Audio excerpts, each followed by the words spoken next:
नमस्कार। आपका अखबार के YouTube चैनल पर आपका स्वागत है। मैं हूं प्रदीप सिंह।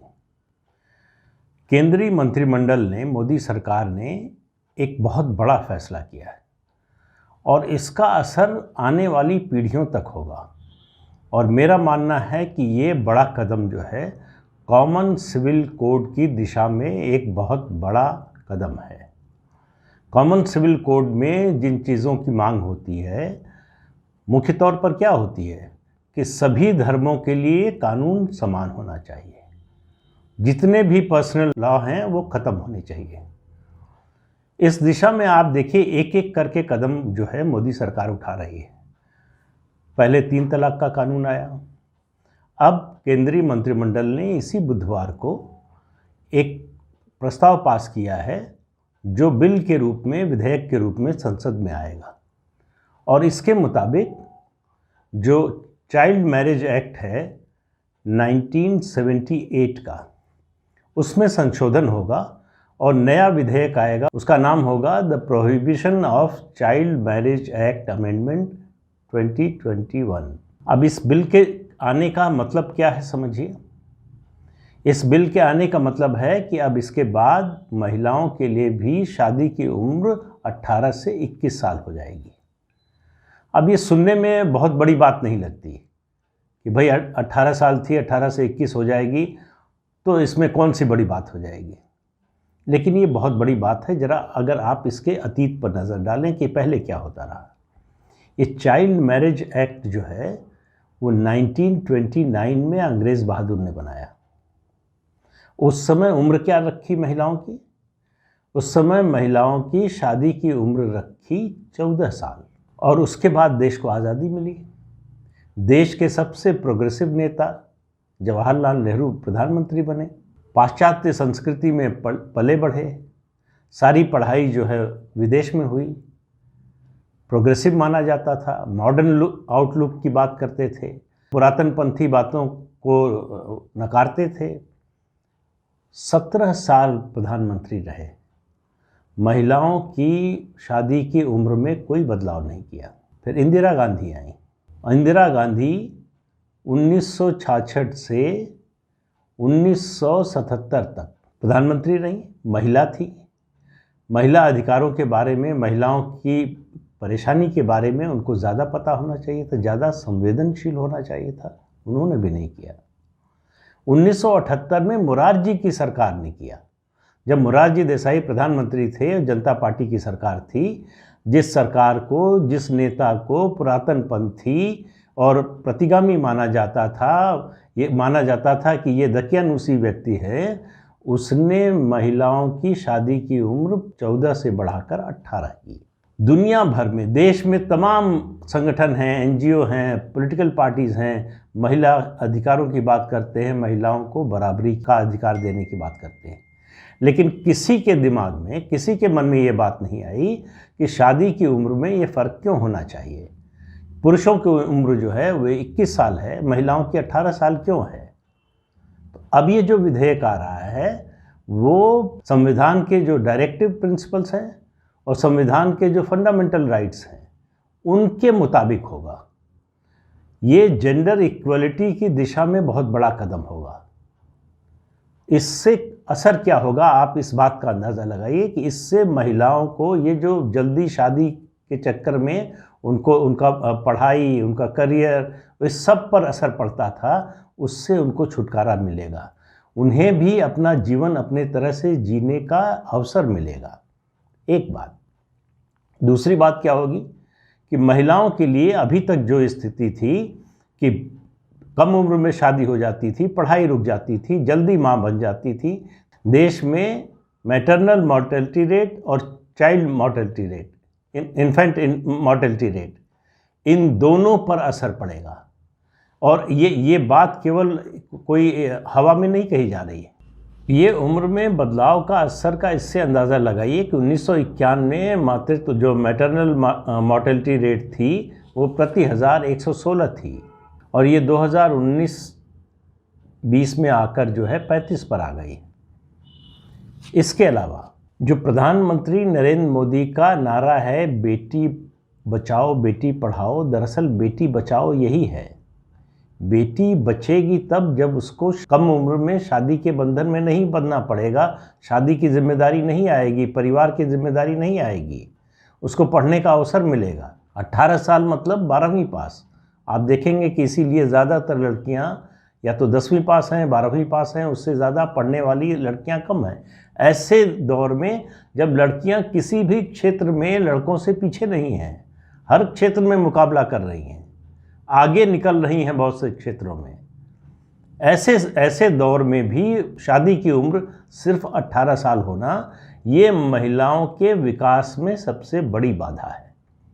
लेकिन केवल ये मामला नहीं है, जेंडर इक्वलिटी का है, महिलाओं के, लड़कियों के अधिकार की बात है, उनकी पढ़ाई, उनका करियर और स्किल डेवलपमेंट, ये सब बातें हैं। लेकिन जो मैंने शुरू में बात कही कॉमन सिविल कोड की, उस दिशा में जो काम होने जा रहा है, इस बिल के बाद या इस बिल के साथ ही हो सकता होगा, दूसरे जो पर्सनल लॉ हैं दूसरे धर्मों के, उनमें भी परिवर्तन होगा। तो Christian marriage act 1872, the Parsi marriage and divorce act 1936 और मुस्लिम पर्सनल लॉ शरिया एक्ट 1937, इन सब कानूनों में संशोधन होगा। ये 21 साल की शादी की उम्र महिलाओं की, लड़कियों की, वो निर्धारित होगी सभी धर्मों के लिए, सभी धर्मों में समान रूप से लागू होगी। तो ये आज से पहले इस तरह का कोई परिवर्तन होता था तो केवल हिंदू मैरिज एक्ट में परिवर्तन होता था, हिंदुओं के लिए जो कानून है उनमें परिवर्तन होता था, बाकी धर्मों को छोड़ दिया जाता है। आप अंदाज़ा इसी से लगा लीजिए कि क्रिश्चियन एक्ट 1872 से चला आ रहा है, पारसी एक्ट 1936 से चला आ रहा है, मुस्लिम पर्सनल लॉ जो है 1936 से चला आ रहा है।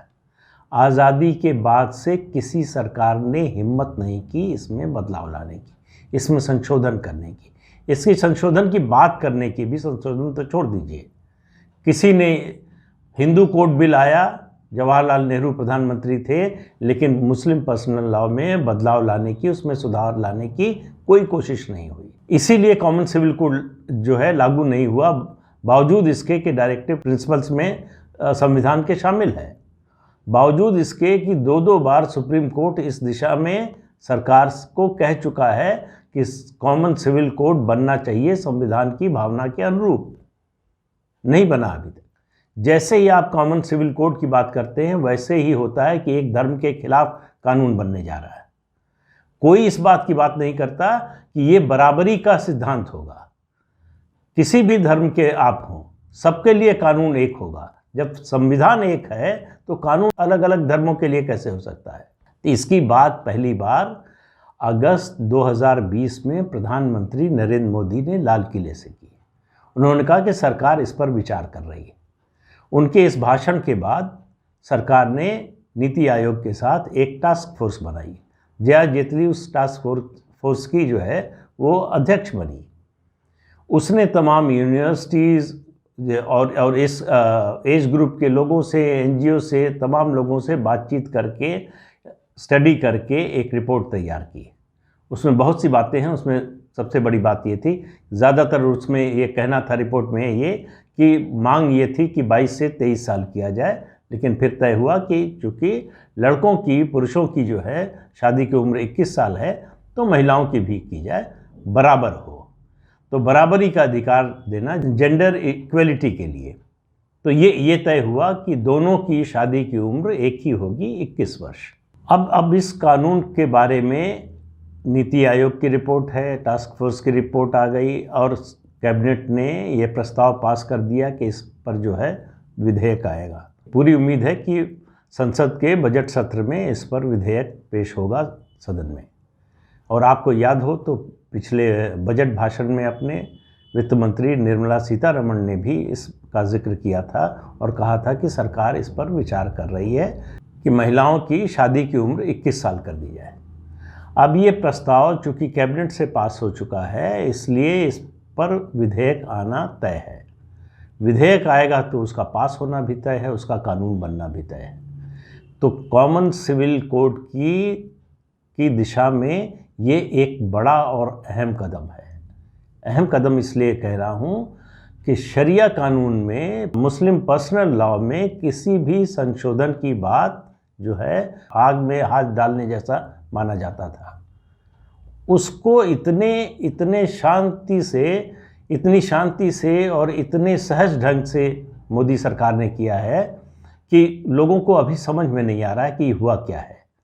और इस पर आप मानकर चलिए कि जिस दिन संसद में ये विधेयक आएगा उस पर हंगामा होना तय है, और उसको सिर्फ और सिर्फ एक ही नज़र से देखा जाएगा कि सरकार शरिया कानून में बदलाव कर रही है। इसका मतलब कॉमन सिविल कोड लाना चाहती है, और लोग यहाँ तक जाएंगे कि ये सरकार इस देश को हिंदू राष्ट्र बनाना चाहती है। तो ऐसी आलोचना सुनने के लिए, सरकार की इस तरह की बातें सुनने के लिए आप तैयार रहिए। इस विधेयक का प्रस्ताव कैबिनेट में आने और उससे पास होने के बाद ही आप ये मान कर चलिए कि सरकार कॉमन सिविल कोड पर गंभीरता से काम कर रही है। इस दिशा में विचार ही नहीं हो रहा है, इस पर काम हो रहा है। ज़्यादा समय नहीं लगेगा, और मेरे हिसाब से इसकी डेडलाइन जो है 2024 का लोकसभा चुनाव है, उससे पहले कॉमन सिविल कोड का कानून देश में लागू हो सकता है। समान नागरिक संहिता पूरे देश में लागू हो सकती है। इस समय माहौल भी है, मौका भी है, और राजनीतिक इच्छा शक्ति भी है। असली चीज़ वही होती है। इतने बड़े फैसले लेने के लिए जो टॉप लीडरशिप है, जो शीर्ष नेतृत्व है, उसमें अगर राजनीतिक इच्छा शक्ति नहीं है, अगर उसको ये भरोसा नहीं है कि हम जो करने जा रहे हैं उसका हमको समर्थन मिलेगा, लोग हमारे साथ खड़े होंगे, तब तक वो करने की हिम्मत नहीं करता। दो चीज़ें होती हैं, या तो इस तरह कि आपका कन्विक्शन हो कि हम ये करना चाहते हैं और हमको मालूम है कि लोग हमारा साथ देंगे। दूसरा, हम करना ही नहीं चाहते। लोग अगर साथ देने को भी तैयार हों तब भी हम नहीं करना चाहते। क्यों? क्योंकि हम एक वोट बैंक की पॉलिटिक्स कर रहे हैं 7 दशकों से, और उसको हम छोड़ना नहीं चाहते। उससे हमको लाभ मिल रहा है। तो ये जो सोच थी, नरेंद्र मोदी की सरकार इस समय पिछले 7 साल से इसी नैरेटिव को बदलने की कोशिश कर रही है कि जैसे चल रहा था वैसे नहीं चलेगा, और वो जो डिफ़ॉल्ट सिस्टम बनाया हुआ था नेहरू का, उसको बदलना है, और वो बदला जा रहा है। और आप देखिए कदम दर कदम जो है वो बदला जा रहा है। कोई ये उम्मीद मत करिए कि एक साथ बहुत बड़े और बहुत सारे कदम उठाए जाएंगे। इसी तरह से उठाए जाएंगे। 370 गया, राम जन्मभूमि पर मंदिर बन रहा है, काशी विश्वनाथ कॉरिडोर बन गया, विंध्यवासिनी कॉरिडोर बन रहा है, तो बाकी चीज़ें भी हो रही हैं। लेकिन समस्या ये है कि कुछ लोग बड़े अधीर होते हैं, उनमें धैर्य नहीं है। हर थोड़े दिन पे वो चाहते हैं कि कुछ न कुछ बड़ा हो जाए। सरकारें इस तरह से काम नहीं कर पाती, खासतौर से डेमोक्रेसी में आपको बड़ा सोच समझकर कदम उठाना पड़ता है। और मुझे लगता है कि मोदी सरकार इस दिशा में, हमको आपको जितना मालूम है, जाहिर है कि उनको उससे ज़्यादा मालूम होगा, वो उनका अपना एक रोड मैप बना हुआ है। वो एक साथ इस बारे में कुछ नहीं बताते। जब एक कदम उठाते हैं तब उसकी जानकारी होती है। तो आप मान कर चलिए कि ये जो चाइल्ड मैरिज एक्ट में संशोधन होने जा रहा है, जो उम्र की सीमा बढ़ाई जा रही है शादी की, महिलाओं लड़कियों की, वो प्रीकर्सर है कॉमन सिविल कोड का। तो इंतज़ार कीजिए, देखिए कब तक आता है। आज के अंक में इतना ही। अगले अंक में फिर मिलेंगे किसी नए मुद्दे के साथ। तब तक के लिए इजाज़त दीजिए। नमस्कार।